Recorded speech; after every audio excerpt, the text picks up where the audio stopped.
Good afternoon, everyone. Thank you for joining us on today's webinar, Worldwide Citizenship and Residency Options for Investors. We're delighted to have you with us today.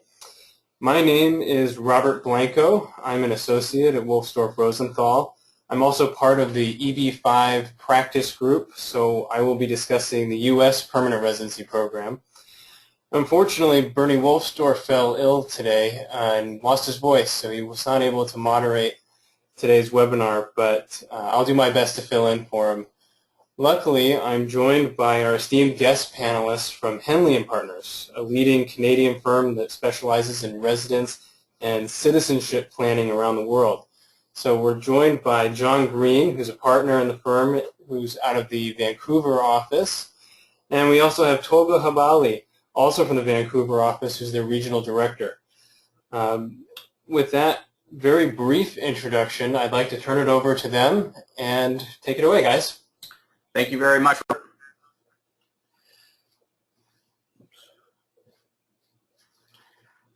My name's John Green. As Robert introduced, I'm with Henley & Partners, based out of Vancouver, and we're a part of the Canadian office and who deals with the North American market. A little bit more about Henley & Partners. A quick overview here. Introduction to Henley & Partners. A little bit of why people are interested in these residency and citizenship programs. And then we're going to go into specifically about the top citizenship programs. And finally touch briefly on a residency program that's quite popular. So a quick introduction to Henley & Partners. Henley & Partners are the global leader in residence and citizenship planning. There's really two sides to our business. Of course, we help clients obtain citizenship and residency from the top programs around the world, but we're also advising governments on how to set these programs up. We have a track record of over 20 years leading the industry, and our current quickly growing business has over 200 people now working for the company in over 23 offices around the world. And that includes all the major jurisdictions across the world, be it the UK office, Switzerland, Dubai, Beijing, Moscow. And so our company continues to grow at a quick rate as the need for these type of programs continues to grow. And really our focus is on the residence and citizenship planning for private clients, as well as developing these programs for governments. And with clients, one of the most important things is this is a sensitive business, is that not everybody will be accepted as a Henley & Partners client. We first vet through a strict due diligence procedure any clients. Not only does this help separate candidates for these programs, but it allows us to know that we're accepting them because they have a high probability of being approved for the program. That way, clients aren't wasting time with these with the paperwork in case they were to be denied for these programs, and that gives us a high success rate for clients' approval. So on the government advisory side, as I mentioned, this is a major part of our business. We helped the St. Kitts and Nevis government reform their program back in 2007, and it has become the most successful citizenship program in the world. And recently, we were a special advisor to the government of Antigua and Barbuda to design and set up their citizenship program, which launched in the end of 2013. And really, as we'll get into more details, we'll demonstrate that it's very similar to the St. Kitts program with a few tweaks. And most recently, we were awarded the public service concession from the government of Malta with regard to the design, implementation, and international promotion of their citizenship by investment program, as well as the processing of applications. So a little bit about the differences between residency and citizenship programs. A true citizenship by investment program allows an individual to make an investment within the country that will qualify them for citizenship. And that generally does not come with a residency requirement. Citizenship is granted after the government approves the individual for the program. There's very few of these citizenship by investment programs, and we'll go into the top one shortly. The difference between a residency by investment program that most countries offer is that it has that residency requirement that's possible to eventually lead to citizenship. So of course here in the US there's the EB-5 program, the UK has their immigrant investor program.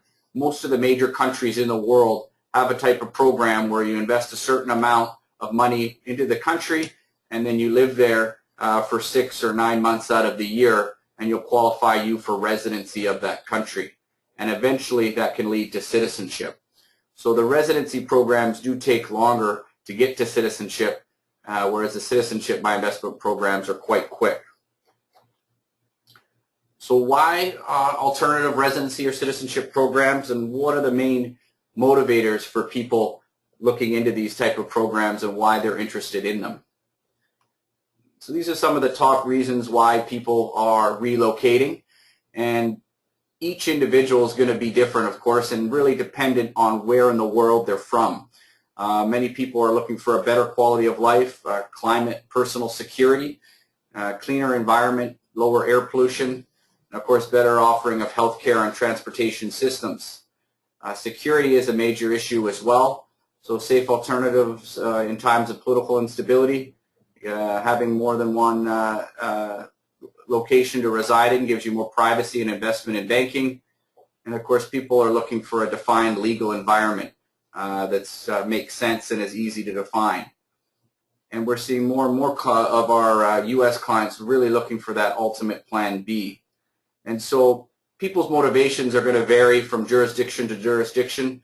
As you can imagine, people in Russia, China, and the Middle East are really looking for visa-free travel that comes with these type of citizenship programs, whereas others are looking to relocate to a country for the education and safety requirements. Some of the top schools around the world, such as you'll find in the UK, are often reasons why families want to relocate for their children to offer that top education. Taxes are another reason. Going to a tax-friendly jurisdiction such as St. Kitts and Nevis, where there are no personal income taxes, is also a huge motivator on why people are relocating.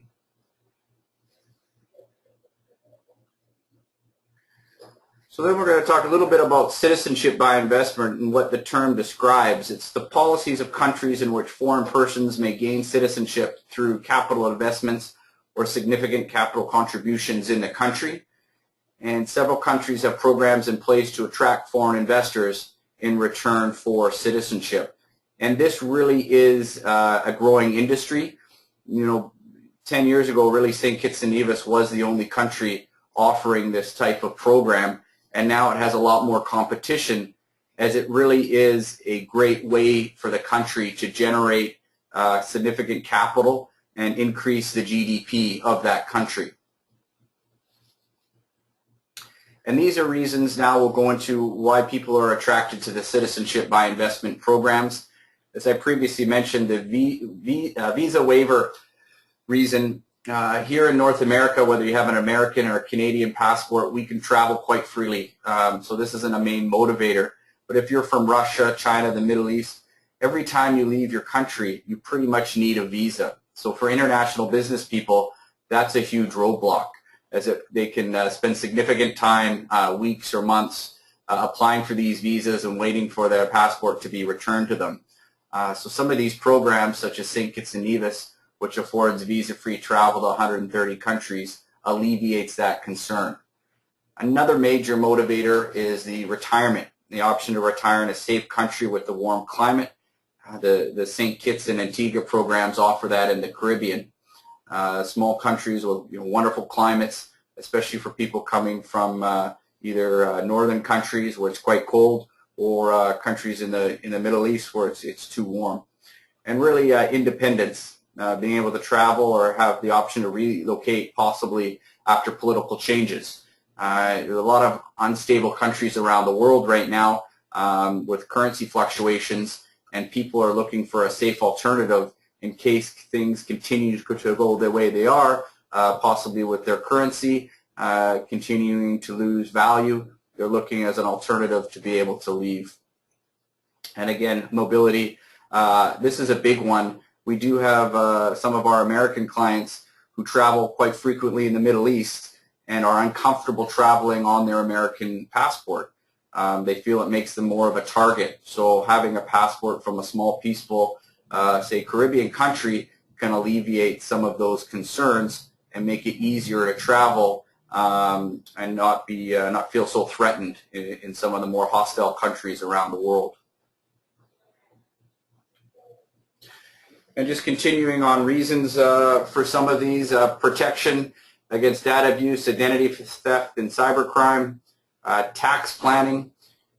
Citizenship can be the relevant in tax planning. It's one of the tiebreaker rules in most double tax treaties. That, of course, is not so much for our American clientele because it doesn't matter where Americans live. They're taxed on their worldwide income. Say for Canadians, it's all dependent on where you reside, your residency status. So that's going to be a bit of the difference depending on where the individual is coming from. And again, security, it guarantees a secure and truly permanent alternative place to go if a civil war breaks out or even a cross-border war. They have an easy out. All you have to do is flash your foreign passport, and that country has to allow you to leave by international law. And so if you have that as a backup plan for your family, it's a great alternative for that.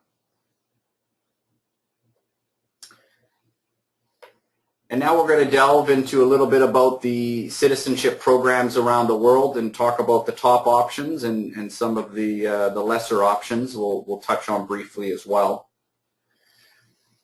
So there are currently only 6 countries which offer citizenship programs that provide a direct legal route to citizenship based on investment and which have passed the Henley and Partners country due diligence. This is very important. There is other programs than the 6 mentioned here, but they don't pass our due diligence for a number of reasons.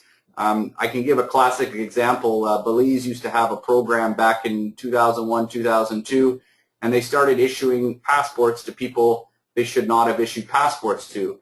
And so other countries see that and get upset by it and then put restrictions, visa restrictions on their citizens, and eventually the program collapses in on itself, as did Belize, as well as Grenada back in 2001, 2002.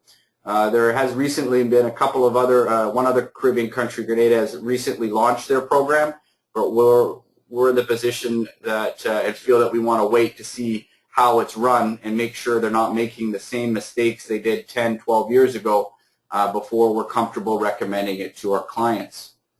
So these 6 on the screen, St. Kitts and Nevis, Antigua Barbuda, Dominica, Cyprus, Austria, and Malta, really are the top programs offered. Today, we're really going to concentrate on the 4, St. Kitts, Antigua, Cyprus, and Malta. Austria does have a program. However, it's not very common. Only 1 or 2 applicants are processed a year, and it's a long process. It's about 18 months and quite cost prohibitive. And with the recent launch of Cyprus and Malta, it's becoming even less desirable. Dominica is a nice alternative as it's the most affordable, except the visa-free travel is not as strong as St. Kitts or Antigua. So we're really going to concentrate on those 4 that I previously mentioned. So here's the St. Kitts and Nevis Citizenship by Investment Program. For those who do not know, St. Kitts is located in the Caribbean. It's about a 3-hour direct flight from Miami, and American Airlines flies daily throughout the year to St. Kitts. And in the high tourist season, you also have direct flights from Toronto, New York, Charlotte, Atlanta, and then flights throughout the year from London as well come in twice weekly. And so it's quite easy to get to St. Kitts and Nevis. And it really is a small, peaceful Caribbean country. So the population is about 54,000, of which about 45,000 is located on St. Kitts, and just under 10,000 are on Nevis. So it's 2 islands, 1 country, unrivaled natural beauty. And one of the keys that makes this program so attractive is the visa-free travel to 130 countries. And that includes the entire European Union, which is one of the reasons the spike in popularity with the program. So really there's 2 ways to obtain citizenship through the St. Kitts program. One is through a contribution to their Sugar Industry Diversification Foundation, which was really created once their sugar industry shut down back in mid-2000s. And so it's a way for people to contribute money to the country, and then the government in turn uses that money and puts it back into things like healthcare, improving road infrastructure, and so it's really helping to rebuild the country. The other alternative is through an investment in designated real estate with a value of at least $400,000. So this really, because this is the program was first launched in 1984 and then revamped to this current format in 2007 with the help of Henley and Partners, really has been the world's most successful and popular program to date. And it's taken now a bit of a hit with the emergence of other programs, which we'll get into shortly, but it's still very popular. And so you're looking at once all your fees are calculated, you're looking at about a $200,000 difference between the contribution versus the investment in real estate. So people who can afford the increased investment in real estate, it's generally what we recommend because you must hold that property for 5 years, but you're free to earn rental income, use it yourself or your family members, and then you're free to resell it after 5 years' time, which then requalifies the next citizenship purchaser for citizenship. The downside to the contribution, while it does cost less money, it's a one-time payment to the government with no chance to recover it. So depending if people are wanting real estate, it's generally the more prudent option for our clients, but of course at the end of the day it's really up to them and what they're most comfortable with. And so we're going to briefly get into some of the one of the top real estate options. There are many approved projects on island, but most the vast majority do not pass our due diligence. Now I think at last count there was over 50 approved projects. The vast majority are simply plans on a piece of paper with no hope of actually coming to fruition. And so we're very strict with what projects we're going to recommend to our clients to ensure that the client is making a wise purchase. So our due diligence on developers is really, we look at their track record, their financial strength, and their reputation. So are they able to build what they promise they're going to build? And that's important because you'll see some projects that are half built and they're still waiting for more investors. Another important consideration when looking at these projects that are qualify the buyer for citizenship is looking at resale value. Some projects are strictly sold to the citizenship market. And that's not healthy. You want to see a mix of both lifestyle buyers. So those are just people that are looking for a second home, a vacation home, mostly usually on the eastern seaboard, and just happen to fall in love with St. Kitts when they're on vacation. So you want a healthy mix of both those lifestyle buyers and those citizenship buyers, because that proves that it's a healthy project if you have both. There are some projects that are strictly sold to the citizenship market, and we, again, steer our clients away from that because you need a healthy mix. Also, the eligibility for the citizenship program. Not all projects can give citizenship right away. Some need to be fully completed and the sale closed before you get citizenship. So we only work with projects that as soon as you're approved in principle and the final paperwork is submitted, you can receive your passport even if your particular unit that you purchased, whether that was a villa or apartment unit, it's completed. And so that will avoid any unnecessary delays in clients getting approved and having their passport in hand. So our final decision on recommending developments is based on the due diligence I just spoke of, the 5-year investment potential. Is there potential for rental income, and is there a rental history that we can provide to clients? And of course, the most important there, the efficiency of acquiring, completing, and submitting paperwork.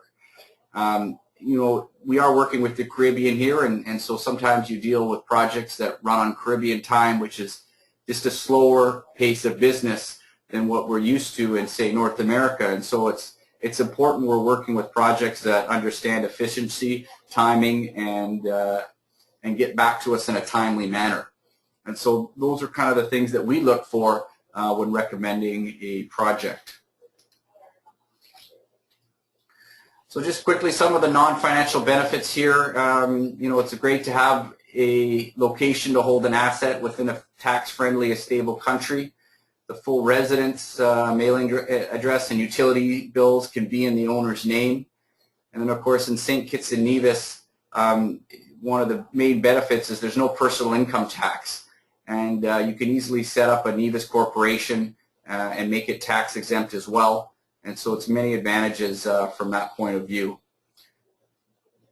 And of course, another important point is properties can be fully managed without any hassles of ownership on behalf of clients. So they don't have to worry about the property and having it maintained. That can all be taken fully on by our local office or the developer's company. And so we're briefly going to talk about one project out of the 5 that we recommend, and it's the Four Seasons Nevis. Here's a shot of their golf course, which is ranked usually in the top 3 of Caribbean golf courses. And it's got a very loyal customer base. So they have the highest rental rates as well as the highest occupancy rates in the country. And what clients love about it is all the amenities are already built. So the golf course, the pool, the restaurants, all of that's already in place. So from a construction risk, it's quite low because it's a fully operational hotel with that high occupancy and rental rates, which has a history. And so they have a couple of different products, one being these are the Penny's Beach Villas that come as both full ownership or fractional 1/10 ownership options. So this is, you're looking at the back end of a $4 million villa, which is about a 1-minute walk to the beach. And this is offered at that $4 million mark for full ownership, or 1/10 fractions, which come at $400,000. And that's the minimum citizenship mark that must be met for qualifying projects. So that fractional was really developed in partnership with the Four Seasons and Henley and Partners to offer to our clients as a way for people who didn't want to spend over that minimum amount but still wanted the Four Seasons brand and everything that it represents. And that quickly concludes the St. Kitts and Nevis, and now we'll briefly touch on the Antigua and Barbuda Citizenship by Investment Program. So Antigua Barbuda, it's a larger population.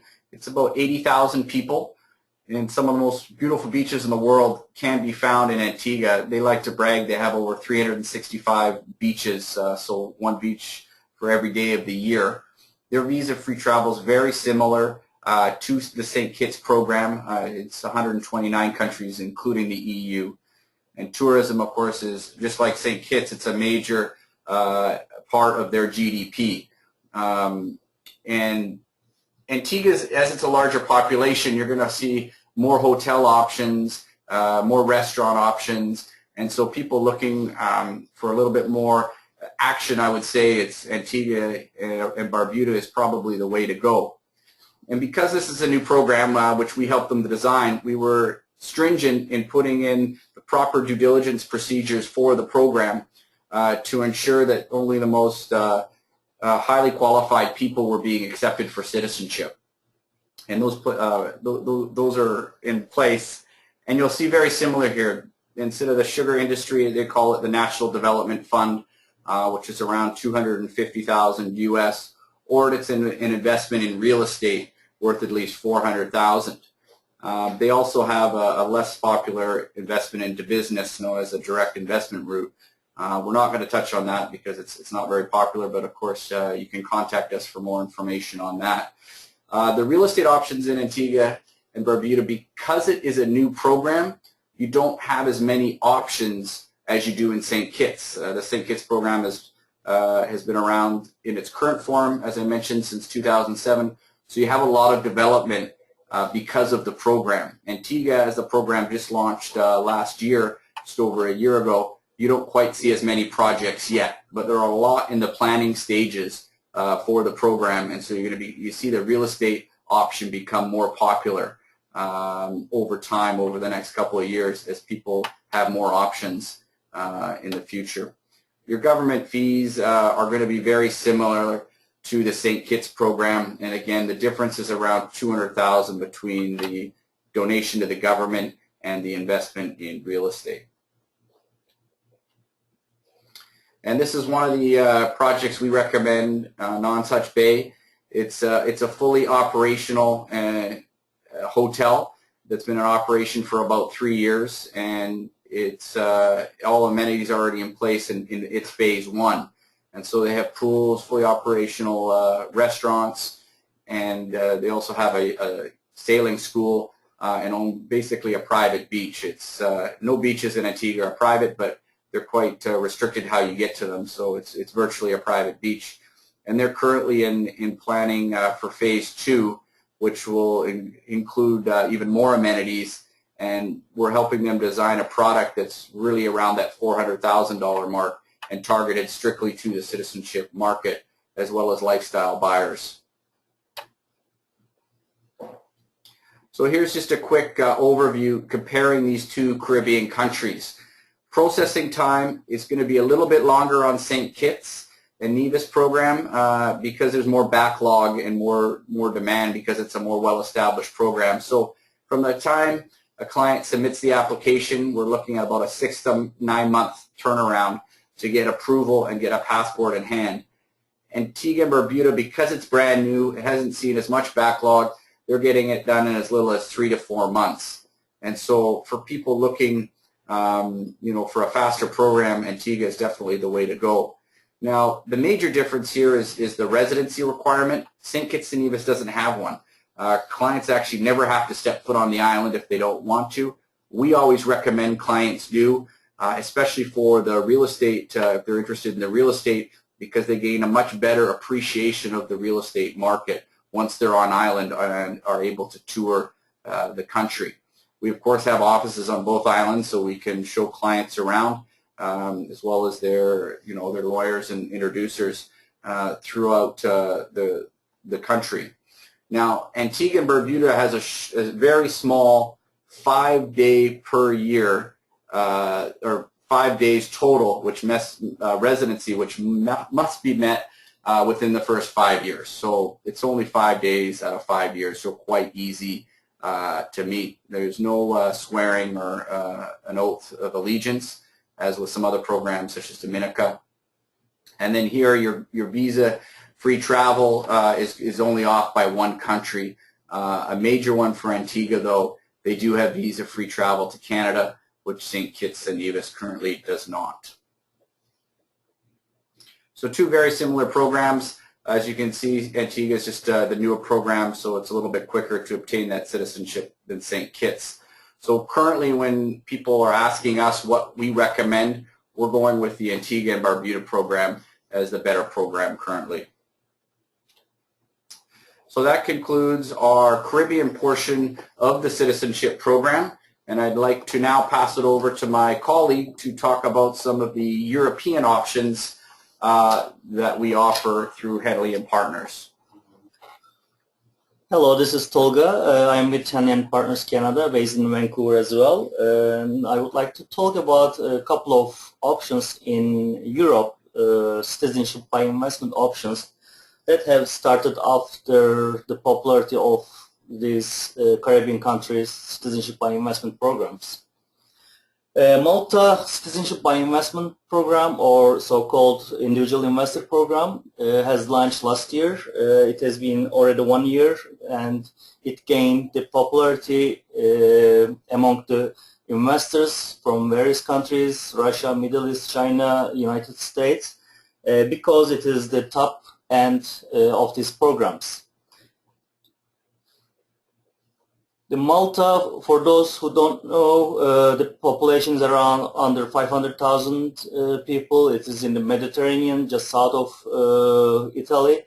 It has a long history, earliest settlements in the world, around 7,500 years of history. Malta has been a member of the European Union since 2004 and the Schengen area since 2007. It makes a sense for investors who invest in Malta and obtain citizenship in Malta who wants to settle anywhere in Europe in any 28 countries. So visa-free travel to more than 160 countries makes the Maltese citizenship very valuable. It is one of the top 10 countries that owners of these passports can enjoy visa-free travel worldwide. As I mentioned, citizenship gives the right of work and establishment in all 28 European countries, and this is an undeniable right for the citizens of these countries. The program overview, it's a little bit pricier than the Caribbean programs. The program requires 4 tiers of investment. The first tier is the donation. The main applicant is 650,000 euros donation directly to the government, and for the spouse and for each dependent child, that is roughly 25,000 euro addition to this amount. So when the program started last year, even before it started, the idea was just to go with the program with the donation option. But there has been issues with the European Commission, and the negotiations started between European Commission and Malta government, and they agreed on a different model where they would combine a donation, a real estate investment, and a financial investment, so the investor could show their sincere link to the country. So after these changes happened, now the investors need also to buy or lease a property. If they purchase a property, the value should be over 350,000 euros. If they prefer to lease a property, the leasing amount, the annual rent is should be over 16,000 per year, and they should be leasing or holding the property more than 5 years to be eligible for the citizenship program. The investment into a approved financial instrument is usually a bond investment, a Maltese bond, government bond. So the amount is 150,000 euros, and again, this investment should be kept for 5 years. There will be also some due diligence fees, government fees, and administration fees, service providers fees on top of this. So Cyprus is another European country that offers citizenship by investment program. The Cyprus program used to be over 5 million euro level until the Malta started their own program. Because of this competition, Cyprus recently decided to go a lower amount of investment into the country. Again, Cyprus is another European country with population over 1 million, and it's a very strategic location in the Mediterranean Sea. The EU, European Union membership is the same as Malta since 2004, and the citizen of Cyprus also have all the rights and privileges as the other European countries.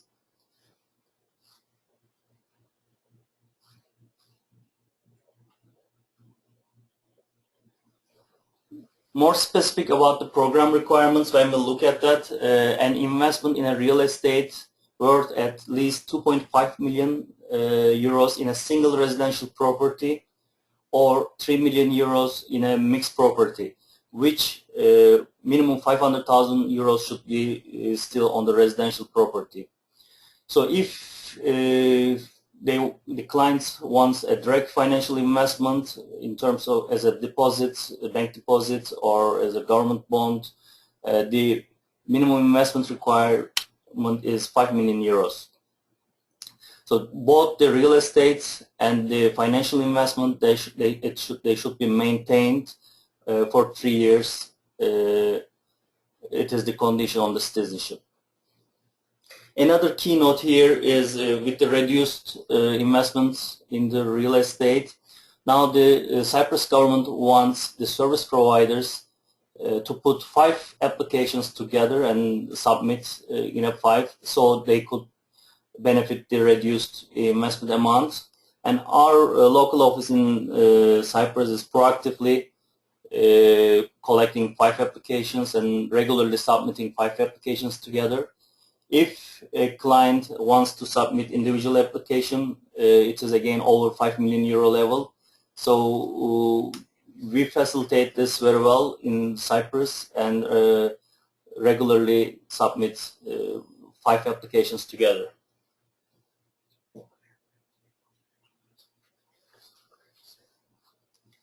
Just to clear, it is either real estate investment or financial investment. It's not all together.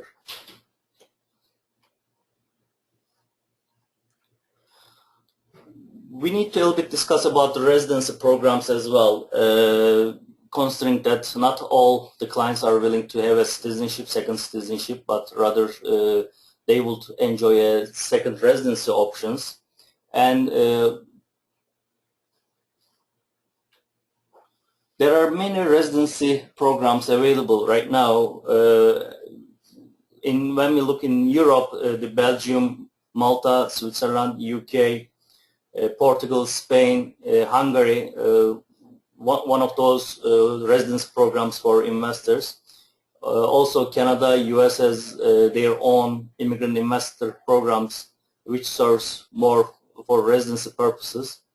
And we just want to touch base on the Portugal program for this webinar, because we believe that it is a well-structured program and the investors can get really what they wanted and what they invested in out of this program compared to many others.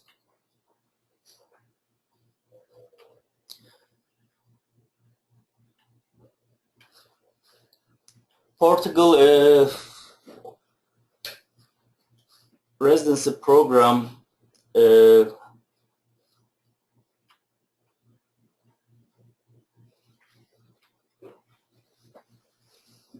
Portugal residency program presents 3 options to be eligible for this program. One of the first option is the acquisition of a real estate of at least 500,000 euro.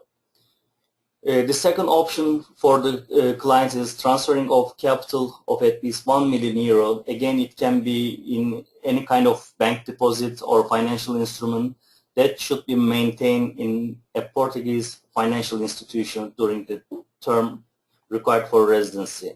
The third option is a creation of at least 10 new jobs through establishing a company, a business, and running a business. Residency requirement for the 5-year program is very flexible, which makes it very attractive for the investors. Compared to US, Canada, UK, the clients need only spend 7 days in a year during the first 5-year time. So with this flexible residency option, they can maintain their residency.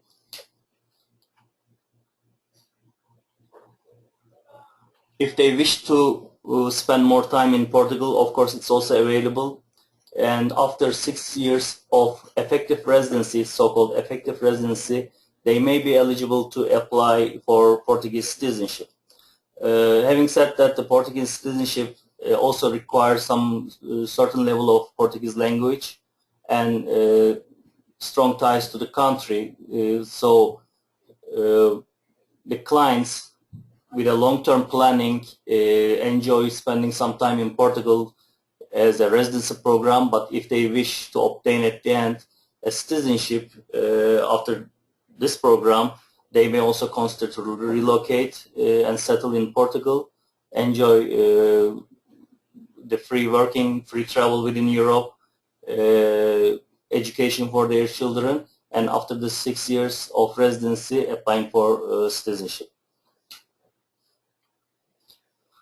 Just to summarize the advantages of the Portugal residency program, it's a very straightforward and quick process, which is usually 2 months processing time. Within 2 months, you can complete the paperwork and get your residency permit.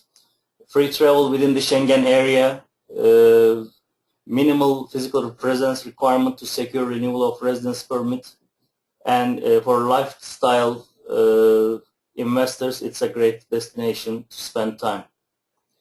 The disadvantage, if you are considering a residency program that might lead to a citizenship, is the disadvantage of this is the Portuguese language requirement for citizenship, and effective residency needs to be maintained to obtain citizenship after 6 years. So it's kind of a longer time for citizenship compared to other direct citizenship by investment programs. I think I would pass over to John to conclude our presentation. Thank you, Tolga. So Henley Partners can help both individuals as well as introducers with their clients in obtaining citizenship or residency from these programs. And just to quickly summarize, the Caribbean programs afford visa-free travel to approximately 130 countries, so they're not going to be quite as expensive as the European options. Really, with all your fees all in, you're looking at the donation of about $300,000 or the real estate investment of about $500,000 for the two options for those Caribbean countries. You compare it to the European options, which are going to be more expensive because the passport is more valuable in terms of visa-free travel. So the Maltese one takes approximately 1 year, and so it's around €1 million, with a significant portion of that, $650,000, is a donation to the government. The downside of the Malta does take a year, but the upside is that the passport is visa for 160 countries, so it's in the top 10 in the world, including visa-free travel to the U.S. Cyprus, while it's more expensive, either €2.5 million investment in real estate or a €5 million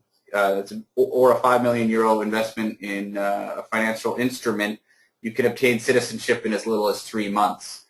So it's a faster program compared to the Cyprus option. And Portugal, as Tolga just talked about, is a great program for residency.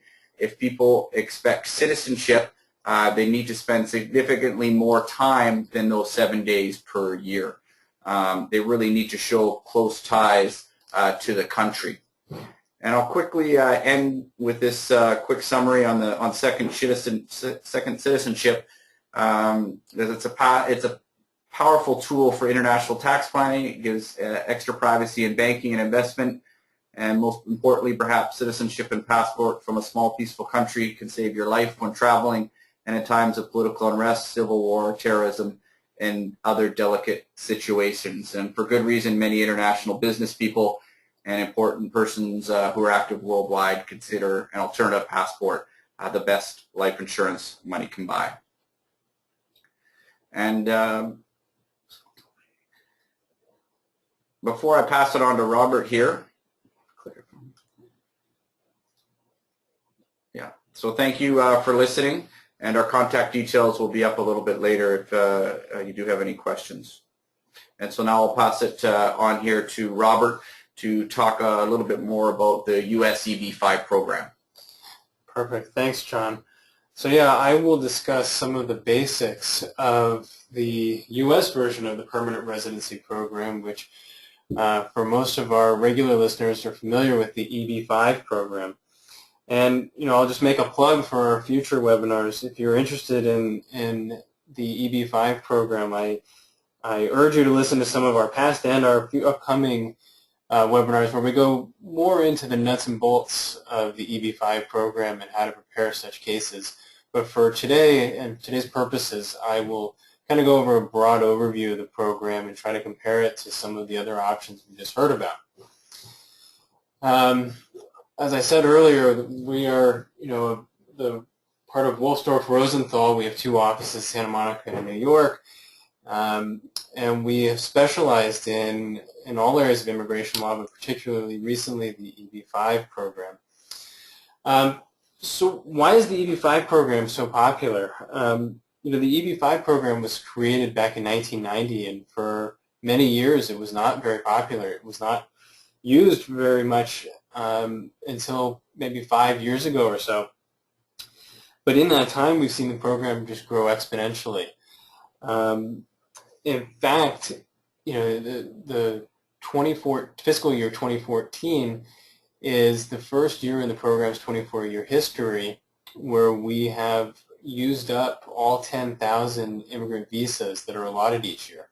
So the program has continued to grow, and it doesn't show signs of slowing down, at least not yet.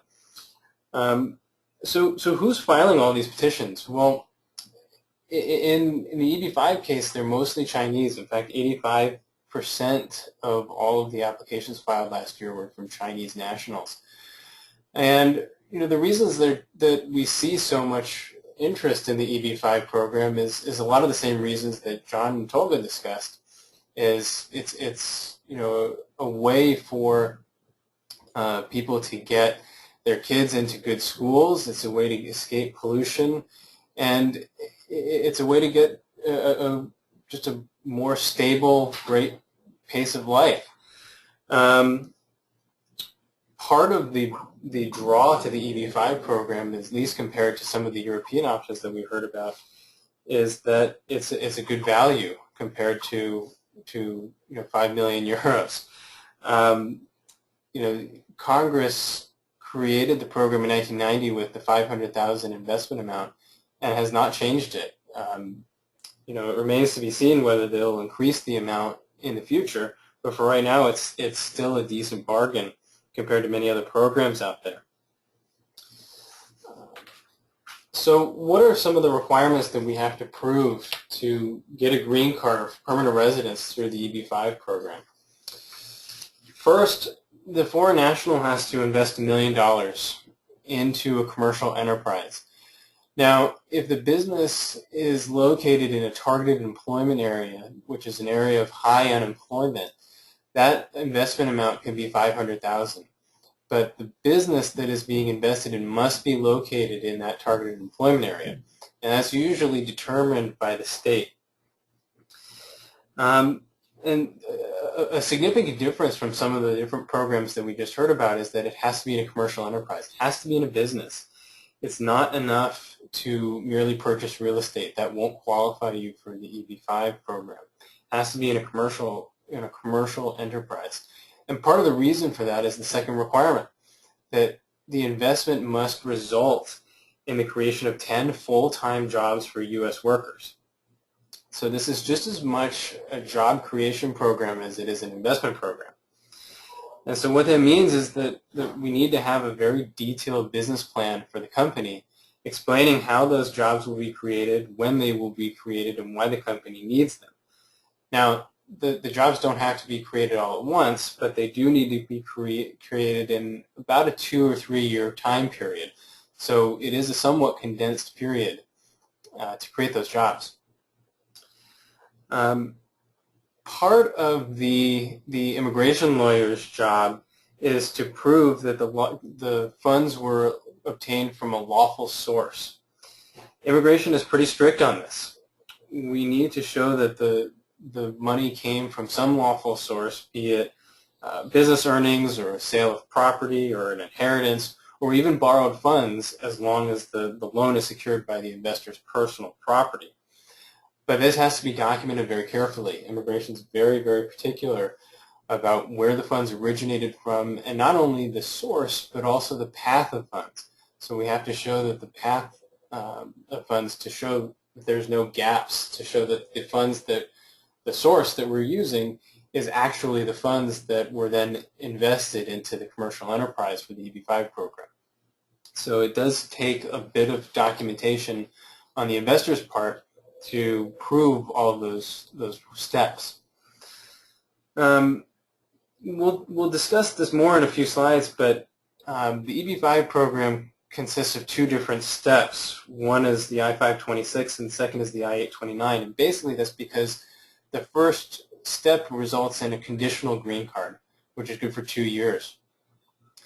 And at the end of that 2-year period, we have to remove the conditions. We have to show that the investment was sustained for that period and that the 10 jobs were in fact created.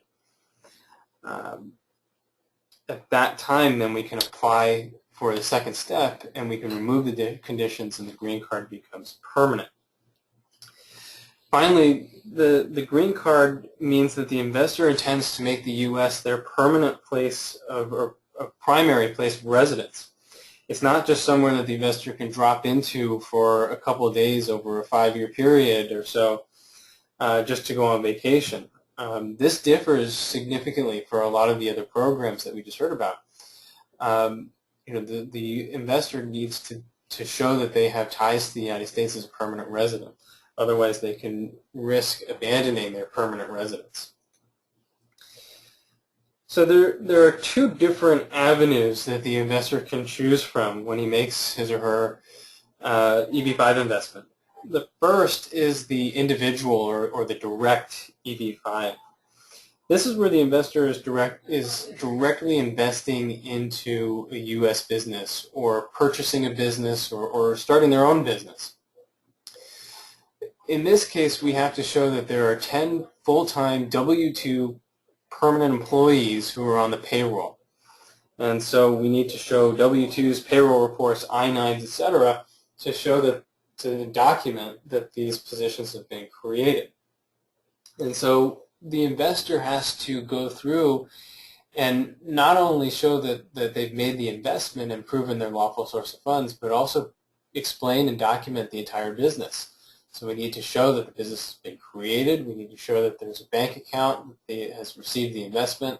We need to show that there are employees. And most importantly, we need to show that there's a business plan, like I mentioned earlier, so that immigration has a good sense of what the business is, whether it's viable, and how the jobs will be created as a result of the investment. Because of these extra hurdles, we don't see as many applicants go through the direct EB-5. We see much more go through the Regional Center program. Now, the Regional Center program is operated by a number of regional centers. There are probably 400, 500 regional centers across the country, all of which pool investments for different projects, mostly real estate development projects. And the Regional Center is sort of a pre-approved entity by U.S. Immigration, U.S. Citizenship and Immigration Services. And the Regional Center is authorized to administer EB-5 investments. Regional centers are almost always located in the TEA, so they qualify for the lower $500,000 investment amount. But the main advantage is that they can count indirect jobs. So whereas in the direct EB-5, the business has to count 10 full-time W-2 employees, they have to basically count the heads, the Regional Center can count indirect or induced jobs.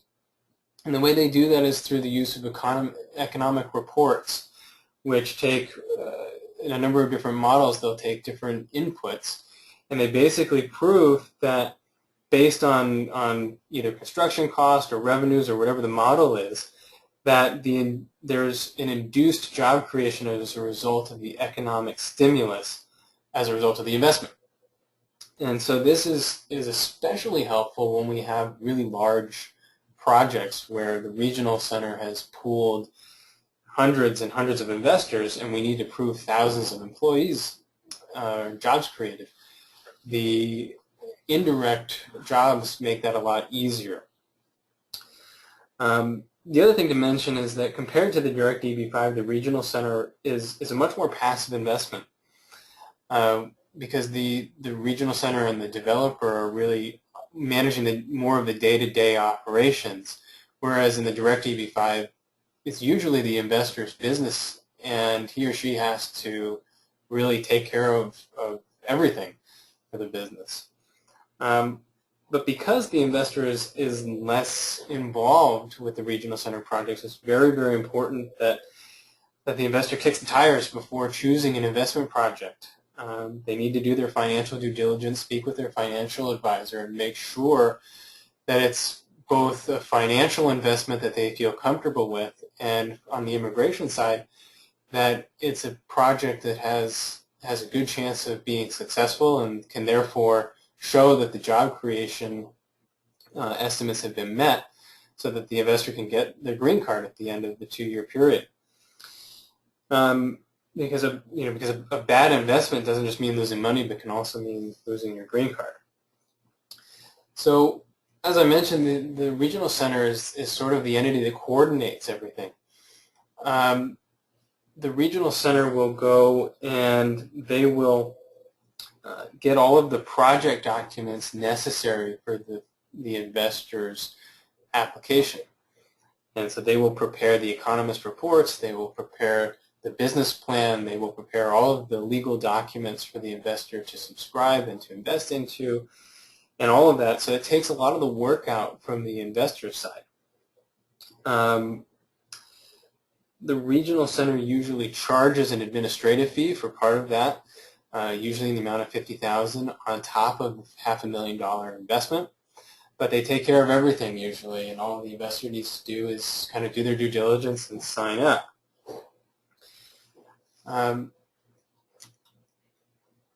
So as I mentioned, the process has a few steps. The first is to file Form I-526 with U.S. Citizenship and Immigration Services. And when we file the I-526, we put together all of the things that I've mentioned. So we put together the lawful source of funds documentation from the investor side, and we make an explanation of how the investor obtained the money that they're using to invest and how they transferred it to the EB-5 project. And then we also put together the project documents. So we put together the documents from the regional center, if that's where they're investing, or from the direct EB-5, from the business. And we show how the jobs will be created, we show the business plan, and we show that the investment has been made. Now, right now, we're seeing that there's about a 1-year processing time for U.S. Citizenship and Immigration Services to process the I-526 applications. And I note that there's no immigration benefit while this application is pending. So this doesn't give the investor any permission on its own by itself to come to the United States or stay in the United States. They would need another visa or some other form of status to remain in the United States. And this is more of an issue with the direct EB-5, because if the investor is investing in a direct EB-5 case and they don't have any permission to be in the United States, they need somebody to be on the ground and operating the company usually. So something to consider. The second step, after the I-526 is approved, then the investor has to go about and get the green card. So if the investor is abroad, then they need to attend their immigrant visa interview at the U.S. Embassy or consulate in their home country. And so they will go to the consulate, get an interview, they'll bring documents, and they will have an immigrant visa stamped in their passport. At that time, once they have the immigrant visa stamped in their passport, they can use that visa to enter the United States as a permanent resident. And at that time, they are considered a permanent resident, and their physical green card should be mailed in a few weeks or a month. If the investor is already in the United States in some sort of legal status, they can apply for an adjustment of status application. And so it doesn't require travel to their home country. It usually does not require an in-person interview, but they can just fill out the forms, and once that's approved, they'll get their green card in the mail as well. So it's sometimes an easier option. But either way, it takes about 6 months for the investor to get his or her green card. Now, as I mentioned, that green card is conditional. So it's good for 2 years, but at the end of that 2-year period, immigration requires another application. And so we have to file Form I-829 to remove those conditions. And at that time, we have to prove that the investment has been maintained and the jobs were in fact created.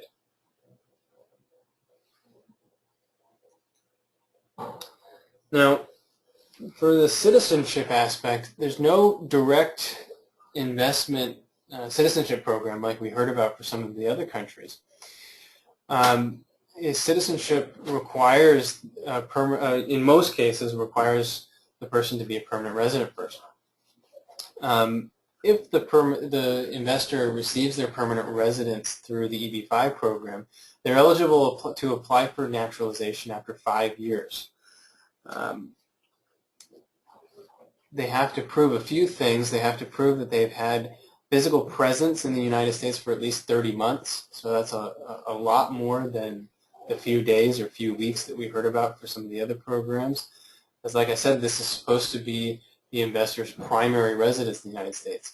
So if they have spent too much time out of the country, they have to accrue presence in the United States before they're eligible to apply.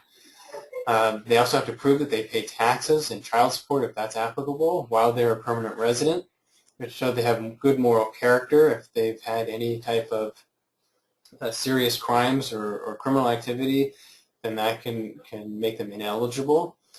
And they also have to prove that they have English language proficiency. Part of the naturalization application is applying, is attending an interview where they will have to demonstrate that they're proficient in English. And they will also have to demonstrate that they have knowledge of the U.S. government and history through what we call the civics test.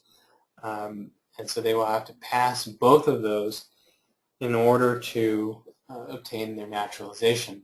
And then they will then have to take an oath of allegiance to the United States. That concludes my very brief overview of the permanent residency through the EB-5 program and the U.S. citizenship. If we have questions, I think we have a few minutes to take some questions. Let's see if we can pull those up.